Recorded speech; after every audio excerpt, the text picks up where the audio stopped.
प्रदेश में पंचायत चुनाव नजदीक आते ही दिव्यांगजनों को आरक्षण की मांग उठने लगी है। संगठनों ने की कई सालों से चल रही आरक्षण की मांग एक बार फिर से उठी और राजनीति में आरक्षण की भागीदारी को लेकर दिव्यांगजनों ने चुनाव से पहले तमिलनाडु और छत्तीसगढ़ की तर्ज पर मांग तेज की है। आखिर कैसे दिव्यांगजनों को मिल सकता है आरक्षण का फायदा, ये रिपोर्ट देखिए।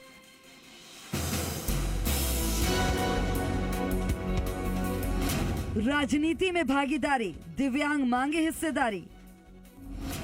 निकाय चुनाव से पहले दिव्यांग आरक्षण की मांग। तमिलनाडु छत्तीसगढ़ की तर्ज पर मिले आरक्षण। राजस्थान में पंचायत और निकाय चुनाव से पहले दिव्यांगों की आरक्षण की मांग तेज हो गई है।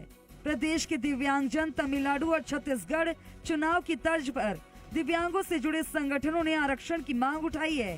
हालांकि ये मांग पहली बार नहीं उठी, बल्कि इससे पहले भी कई बार दिव्यांगों ने आरक्षण की मांग तेज की है।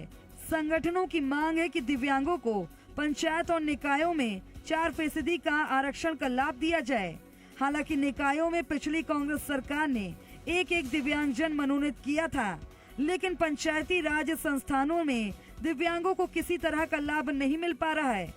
विकलांग कल्याण समिति ने सामाजिक न्याय अधिकारिता मंत्री अविनाश गहलोत को खत लिखकर आरक्षण की मांग रखी है।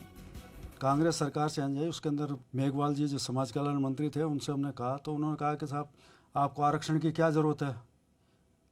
तो हमारे उनसे बहस भी हुई थी। मैंने कहा जब हमको आरक्षण की ज़रूरत है, आप भी तो आरक्षण कोटे में ही आए हैं। उनके इस वत्ते के ऊपर हमने आंदोलन किया, सिर मुंडवाया, उसके बावजूद भी कांग्रेस सरकार ने इस पर ध्यान नहीं दिया। दरअसल छत्तीसगढ़ तमिलनाडु में दिव्यांगजनों को राजनीति में आरक्षण का लाभ मिल रहा है। तमिलनाडु में पंचायत और निकाय दोनों में दिव्यांगों को मनोनीत का प्रावधान किया गया, जबकि छत्तीसगढ़ सरकार ने पंचायती राज अधिनियम में संशोधन कर प्रत्येक ग्राम पंचायत में 2 दिव्यांगों को मनोनीत करने का फैसला किया था। हालांकि राजस्थान में सिर्फ प्रत्येक निकाय में एक मनोनीत किया हुआ है। प्रदेश के प्रत्येक नगर पालिका बोर्ड, नगर परिषद, नगर निगम में एक दिव्यांग व्यक्ति को पार्षद मनोनीत करने का कानून है। देखिए, अभी राजस्थान, तमिलनाडु और छत्तीसगढ़, राजस्थान में केवल शहरी निकायों में इनको मनोनीत किया जाता है एक पार्षद के तौर पे हर एक निकाय में।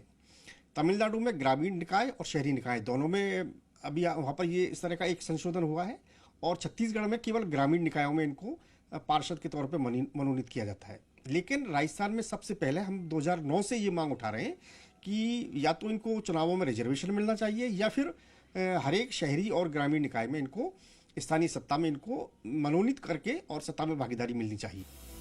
दिव्यांग अधिकार अधिनियम 2016 के प्रावधानों और राष्ट्र महासभा द्वारा पारित प्रस्तावों के अनुसार दिव्यांगजनों को भी अन्य व्यक्तियों के समान समता, गरिमा के साथ जीवन जीने का अधिकार है। 2011 की जनगणना के मुताबिक प्रदेश में 16 लाख दिव्यांगजन हैं। प्रत्येक परिवार में 5 सदस्य भी हो तो इन परिवार वालों का आंकड़ा 80 लाख तक पहुंचता है। दिव्यांगजनों की 16 साल से आरक्षण की मांग उठ रही है, और अब फिर से दिव्यांगजनों को उम्मीद है कि सरकार आरक्षण का लाभ देगी। आशीष चौहान, जी मीडिया, जयपुर।